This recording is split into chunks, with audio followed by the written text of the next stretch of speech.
Star plus के serial ये रिश्ता क्या कहलाता है में अभीरा ने किया अरमान को माफ। अभीरा और अरमान एक दूसरे के साथ बैठे हुए थे। ये हमने लेटेस्ट एपिसोड में देखा था, जहां पर अरमान को अभीरा ने ही बुलाया था।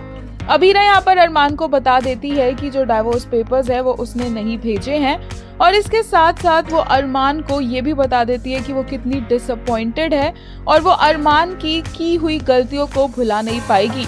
अरमान उसके सामने गिड़गिड़ाता है और उससे पूछता है कि वही बता दे कि अब वो ऐसा क्या करे जिससे उनका रिश्ता वापस पहले जैसा हो जाए और सब कुछ ठीक हो जाए। और अभीरा बस यहाँ पर चुपचाप बैठी रहती है। दोनों के बीच में एक बहुत इमोशनल कॉन्वर्सेशन होती है, जिसके बाद अरमान पूरी तरह से टूट जाता है, क्योंकि उसे लगता है कि शायद अभीरा उसके पास कभी वापस आएगी ही नहीं।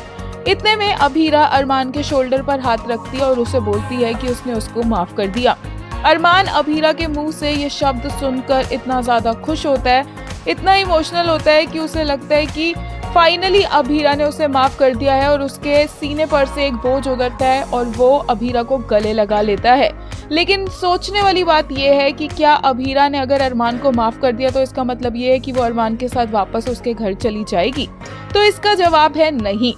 अभीरा ने अरमान को सिर्फ माफ किया है, लेकिन अभीरा ने साथ में ये भी कहा है कि वो अरमान की हुई चीजों को, उसके लिए हुए डिसीजंस को भुला नहीं सकती है, और इसीलिए वो अरमान के साथ दोबारा उसके घर नहीं जा सकती है।